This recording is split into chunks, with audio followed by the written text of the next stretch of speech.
आज के मुख्य समाचार। हिमाचल में सैलानियों की संख्या में इजाफा। पोस्ट कोड 980 के अभ्यर्थियों का लंबा सफर क्या आज होगा समाप्त।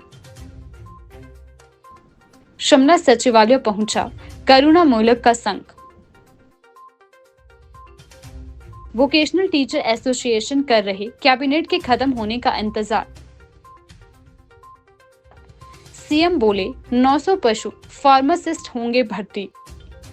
जगत सिंह नेगी और लोक निर्माण मंत्री विक्रमादित्य सिंह ने अहम मुद्दों पर करी चर्चा। अब समाचार विस्तार से। हिमाचल में सैलानियों की संख्या में काफी ज्यादा इजाफा हो चुका है। शिमला, कुफरी, कसौली, चायल, नारकंडा, मनाली और धर्मशाला में बड़ी संख्या में टूरिस्ट आ रहे हैं। प्रदेश के होटलों में ऑक्यूपेंसी बढ़कर 50% तक पहुंच चुकी है। हिमाचल में सैलानियों की संख्या बढ़ने से पर्यटन कारोबारी काफी ज्यादा उत्साहित हो चुके हैं। बीते एक सप्ताह में मनाली पहुंचने वाले सैलानियों की संख्या करीब दोगुनी हो चुकी है। शिमला, कसौली, चायल, कुफरी और नारकंडा में भी वीकेंड पर टूरिस्ट काफी ज्यादा आए। कुफरी में सैलानियों ने घुड़सवारी का आनंद उठाया। नारकंडा की हाटू पीक पहुंचने वाले सैलानियों की संख्या बढ़नी शुरू हो चुकी है। लॉन्ग वीकेंड पर हिमाचल के पर्यटन स्थल सैलानियों से गुलजार हो चुके हैं। विंटर टूरिस्ट सीजन से पहले वीकेंड पर टूरिस्टों की संख्या बढ़ने से आने वाले दिनों में अच्छे कारोबार की उम्मीद जताई जा रही है। रोहतांग में हुई बर्फबारी के बाद मनाली में सैलानियों की संख्या में इजाफा हुआ है। आज भी शिमला में सचिवालय में पोस्ट कोड 980 के अभ्यर्थी पहुंच चुके हैं। उन्होंने कहा कि उन्हें कैबिनेट के फैसले का बेसब्री से इंतजार है। मैम, आज यहाँ पर जो है कैबिनेट का दिन है, कैबिनेट की बैठक यहाँ पर होने वाली है। आप लोग यहाँ एक लंबे समय से इंतज़ार कर रहे हैं इस दिन का। आप क्या कहना चाहेंगे कि इंतज़ार के साथ साथ अभी भी आपको उम्मीद है कि आपका मुद्दा जो है कैबिनेट में उठाया जाएगा? और इसके साथ ही आप कल मुख्यमंत्री से भी मिले हैं, क्या आश्वासन उन्होंने आपको दिया? नमस्कार आप सभी को। मेरा नाम रक्षा ठाकुर है, मैं डिस्ट्रिक्ट मंडी कसरोड़ से हूँ। हम यहाँ 3-4 दिन से आए हैं। इतने परेशान हैं, बहुत ही ज़्यादा परेशान हैं। आप यकीन नहीं कर सकते कि हम कितने दुखी हैं। बहुत ही दुखी, हम बयान नहीं कर सकते अपनी जुबान से। हम मेंटली, फिजिकली हर तरह से इतने दुखी हैं कि हम कैसे बताएं अपना दुख किसको समझाएं। अगर हमारी सरकार नहीं सुनेगी, कौन नहीं सुनेगा। हम इतने परेशान होकर बता ही नहीं सकते मैम। आज कैबिनेट का दिन है, हम कल सीएम साहब सर से मिले। उन्होंने हमें टाइम दिया हुआ है 22 तारीख का, और ये भी कहा है कि कल तो आपका मुद्दा नहीं लगने वाला। लेकिन हमें फिर भी विश्वास है, उम्मीद से है कि शायद आज कुछ ना कुछ चर्चा होगी हमारे लिए कैबिनेट में। बड़ी उम्मीदें हैं हमें सीएम सर से। यह है कि आपका 22 तारीख के बाद आप हमसे मिलें और हम कुछ ना कुछ करेंगे। क्या लगता है मैम आपको 22 तारीख के बाद जो है आपकी मांगें पूरी हो सकती हैं, आप खुशी खुशी घर लौट सकते हैं? हमें उम्मीद तो सीएम सर से पूरी है कि सीएम सर हमारा रिज़ल्ट हमें दे देंगे, क्योंकि वो बोल रहे थे कि अगर हमने कैंसिल करना होता तो हम 2 साल पहले ही रिज़ल्ट को कैंसिल कर देते।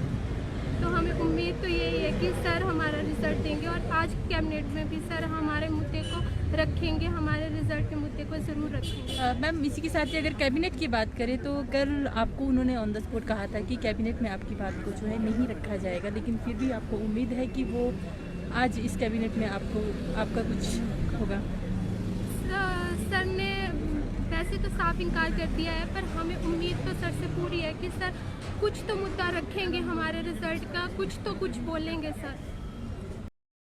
कैबिनेट बैठक में अपने मुद्दों के ऊपर चर्चा होने की उम्मीद के साथ शिमला सचिवालय पहुंचा करुणा मूलक संघ। उन्होंने जानकारी देते हुए बताया कि पिछले कल करुणा मूलक संघ हजारों की संख्या में शिमला पहुंचा था। उन्हें उम्मीद है कि सीएम सुखविंदर सिंह सुक्खू जल्दी ही कुछ अच्छा निर्णय लेंगे। यहाँ पर सारे करुणा मूलक के जो सदस्य हैं, अध्यक्ष यहाँ पर पहुँचे हुए सचिवालय में कैबिनेट की बैठक के दौरान। हमें बताइए सर, आज क्या उद्देश्य आपका यहाँ पर आने का? जी, पिछले काफ़ी लंबे समय से करुणा मूलक संघ हिमाचल प्रदेश करुणा मूलक नौकरी बहाली हेतु डिमांड्स कर रहा है। जबकि पिछले कल माननीय मुख्यमंत्री जी से भी हम लोग मिले, और सैकड़ों की संख्या में हम लोग माननीय मुख्यमंत्री जी के मिलने के लिए जो है ओवर पहुँचे थे, और अपनी व्यथा सुनाई। साथ में मुख्यमंत्री महोदय जी ने ये भी आश्वासन दिया कि आपका मुद्दा जो है आज चर्चा के लिए लाया जा रहा है, और साथ में ही हमें पूरी उम्मीद है कि अगर चर्चा के लिए मुद्दा लाया जाएगा तो कुछ ना कुछ उसमें जो है फैसला होना सुनिश्चित है। हम यही चाहते हैं कि जो काफ़ी लंबे समय से करुणा मूलक परिवार जो 4-5 साल से संघर्ष कर रहे हैं, जबकि 15 से 20 सालों से जो है ये मामले पेंडिंग्स हैं, इन मामलों पर इन करुणा मूलक परिवारों के हित में आज डिसीजन लिया जाए। और साथ में सब परिवारों को मतलब देखते हुए सरकार जो है इस विषय को गंभीरता से ले और वन टाइम रिलैक्सेशन के माध्यम से जो है सरकार हमारे लिए जो है करुणा की दृष्टि से जो है फैसला आज ले। जी सर, कैबिनेट में भी आपका मुद्दा रखा गया है, कितनी उम्मीद है आपको? जी कैबिनेट से काफ़ी उम्मीद है, क्योंकि हम काफ़ी लंबे समय से अभी 1.5 हफ्ते से हम कंटिन्यूस संघर्ष कर रहे हैं। रोहित ठाकुर जी से हम लोग मिले, जो कमेटी करुणा मुल्क सब कमेटी के अध्यक्ष हैं, और साथ में दो मेंबर्स हैं, धर्मानी जी और साथ में गोमा जी, उनके साथ भी हमने काफ़ी लंबी इस विषय में चर्चा करी। और साथ में सभी मंत्री जो हैं, साथ में कमेटी चेयरमैन जो हैं, इस मुद्दे को लेकर काफ़ी गंभीर है। और साथ में हम ये चाहते हैं कि जैसे हमारे साथ डिस्कशन करी है कमेटी के चेयरमैन और मेंबर्स ने, वैसे ही उस मुद्दे को जो है कैबिनेट में आज इस मसले को उठाए और साथ में कुछ न कुछ इसमें फैसला ले और सब परिवारों को जो है मुफ्त राहत देकर जो है नौकरियाँ प्रदान करें। और साथ में ये संगठन लंबे समय से यही डिमांड कर रहा है कि जो पॉलिसी में खामियाँ हैं उन खामियों को सरकार दूर करे, जिसमें कि फर्स्ट नंबर के ऊपर हम लोग डिमांड्स कर रहे हैं कि 62,500 को सरकार टोटली हटा दे। और साथ में इस टाइम जो इनकम क्राइटेरिया है वो है 2.5 लाख। इस क्राइटेरिया को उठाकर ज़्यादा से ज़्यादा इसकी लिमिट बढ़ाई जाए ताकि मैक्सिमम परिवारों को राहत मिल सके। और साथ में पिछली सरकार के द्वारा 22 सितंबर 2022 की नोटिफिकेशन करी गई थी, हम ये चाहते हैं उस नोटिफिकेशन को रद्द किया जाए, क्योंकि पिछली सरकार के 8 महीने के डिसीजन जो हैं वो कांग्रेस सरकार ने सारे के सारे रद्द किए हैं, जबकि 8 मंथ के डिसीजन में करुणा मुल्क परिवारों के लिए जो एक तुगलकी फरमान पिछली सरकार के द्वारा निकाला गया था, उस डिसीजन के ऊपर अभी फैसला नहीं लिया। हम ये चाहते हैं कि उस डिसीजन को विड्रॉ किया जाए। वोकेशनल टीचर एसोसिएशन एक उम्मीद के साथ कैबिनेट के खत्म होने का इंतजार कर रही है। उन्हें उम्मीद है कि उनके हित में जल्द से जल्द फैसला सुनाया जाएगा। सबसे पहले तो मैं अपने शिक्षा मंत्री हिमाचल के, जिन्होंने हमें आश्वस्त किया है कि मेरा चेहरा ही रिटर्न है, वो हमारे बीच आए। हमने अपना 11 दिन का जो आंदोलन था उसे समाप्त किया। ये हमारा सरकार पर पूर्ण विश्वास है। उन्होंने कहा आज कैबिनेट से पहले हमें खुद बुलाया और हमारी फाइल को एग्जामिन करने के लिए, साथ ही कैबिनेट में भी हमारा चर्चा होगी, मुद्दा लिया जाएगा। और जो हमारा 11 दिनों का संघर्ष था, जो स्कूलों से हम एब्सेंट थे, उसके लिए भी आज शाम तक एक लेटर इशू किया जाएगा। जो हमारे साथियों ने यहाँ पर संघर्ष किया और उसको सर्विस रेगुलराइजेशन का शिक्षा मंत्री जी ने उसका पक्ष रखा है कि आपकी सर्विस को रेगुलराइज किया जाएगा। और हम धन्यवाद करते हैं। हमारा तो एक ही उद्देश्य था कि कंपनियों को बाहर किया जाए और सैलरी प्रॉपर चैनल से आए और इसमें कोई मध्यस्थ ना हो, बिचौलिया ना हो, क्योंकि हम शिक्षा विभाग में अपनी सेवाएं दे रहे हैं। तो हमारा जैसे शिक्षा विभाग में बजट आता है, उसी तरह जो डाइट के प्रॉपर चैनल से होकर स्कूलों तक जाता है, उसी तरह हमारी सैलरी दी जाए, क्योंकि वहाँ से टीए क्लेम हो सकता है, तो सैलरी क्यों नहीं। तो उन्होंने बोला कि आप घरों में जाओ, मौसम यहाँ पर महिलाओं नारी शक्ति यहाँ पर थी, उनसे भी निवेदन किया कि आप निश्चिंत हो जाए, जो भी बेस्ट पॉसिबल होगा।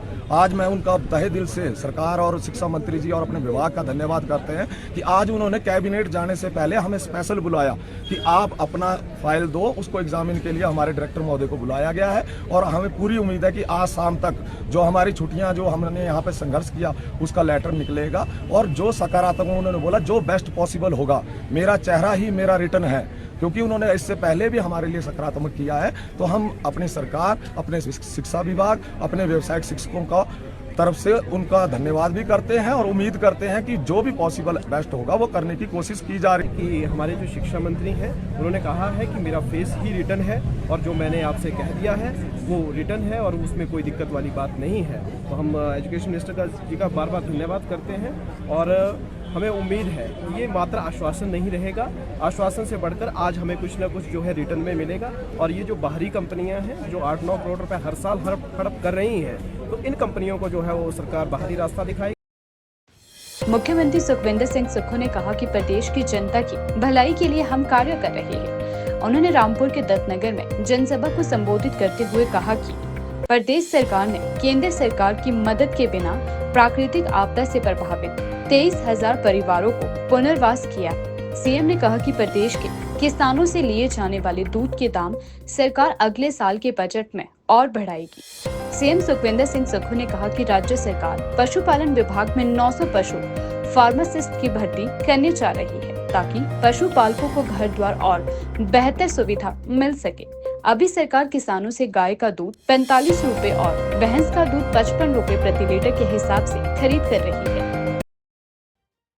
जगत सिंह नेगी और लोक निर्माण मंत्री विक्रमादित्य सिंह ने कैबिनेट के अहम मुद्दों पर चर्चा की। मेरे साथ हमारे कैबिनेट कोलीग श्री विक्रमादित्य सिंह जी है। आज हमारी कैबिनेट की बैठक माननीय मुख्यमंत्री ठाकुर सुखविंदर सिंह सुक्खू की अध्यक्षता में ठीक 11 बजे शुरू हुई है और जो अभी कुछ देर पहले जो है अभी समाप्त हुई है। इसमें आज विशेषकर जो फैसले लिए गए हैं उनके मुख्य बिंदुओं के बारे में आपसे चर्चा करना चाहता हूँ। आज की बैठक में ये फैसला लिया गया कि 3 और नए नगर निगम जिसमें हमीरपुर, ऊना और बद्दी, इनको नगर निगम बनाने का प्रस्ताव रखा गया है और साथ में नगर परिषद भी नदौन और जावली और नई नगर पंचायतें संदोल, धर्मपुर, बड़सर, बोरेंज, बंगाना और कुनियार में। इसके अलावा आज जो है हमारे पीडब्ल्यूडी में जो मल्टीटास्क वर्कर्स हैं उनकी जो ऑनरेरियम है उसको 500 रुपये बढ़ाकर अब इनको टोटल 5000 पर महीना मिलेगा। इसके साथ में यहाँ पर जो है कि कैबिनेट ने ये भी आज जो है प्रस्ताव में फैसला किया कि जो 70 साल से ऊपर जो हमारे वरिष्ठ नागरिक हैं उनको आयुष्मान भारत की स्कीम योजना है उसमें लाया जाएगा और इनको जो है एडिशनल जो टॉप अप करके कुल 5 लाख रुपए पर एनम का जो है इनको फ़ायदा दिया जाएगा। इसके साथ में ये भी आज जो है कैबिनेट में फैसला हुआ कि जो हमारे फाइनेंशियल असिस्टेंट्स जो विडो हैं, सिंगल विडोज़ हैं या सिंगल डेस्टिट्यूट लेडीज़ हैं उनके लिए जो है या दिव्यांग लेडीज़ हैं उनको मकान बनाने के लिए 3 लाख रुपए सरकार देगी। कैबिनेट ने यह भी फैसला किया है कि मुख्यमंत्री सुख आश्रय योजना को जो है अब उन जो बच्चों को भी इसका लाभ मिलेगा या उन 27 साल तक के जो लोग हैं उनको मिलेगा जिनको उनके माँ बाप ने किसी कारण से जो है सरेंडर किया या छोड़ दिया हुआ है। इसके साथ में जो राजीव गांधी स्वरोजगार स्टार्टअप योजना जो 2023 में जो इसको लागू करने की घोषणा हुई थी उसमें अब 50,000 रुपये जो है रेंट पर ई टैक्सीज को जो है गवर्नमेंट डिपार्टमेंट के साथ जो है अटैच किया जाएगा और इसमें जो है 50% जो है इसमें सब्सिडी दिया जाएगा। इसके अलावा 40% जो है बैंक से लोन लिया जाएगा और साथ में 10% जो है इसमें जो बेनिफिशियरी है उसका कंट्रीब्यूशन होगा। इसके साथ में 30 पोस्ट जो है सीनियर रेजिडेंट डॉक्टर्स का जो है हमारे doctor Radha Krishna government medical college Hamirpur के लिए सैंक्शन हुए हैं। उसके साथ में 326 और एंसिलरी स्टाफ के लिए भी पोस्ट सैंक्शन किए गए। कैबिनेट ने साथ में जो है एक पुलिस पोस्ट जो है मेडिकल कॉलेज हमीरपुर के लिए भी सैंक्शन किया है।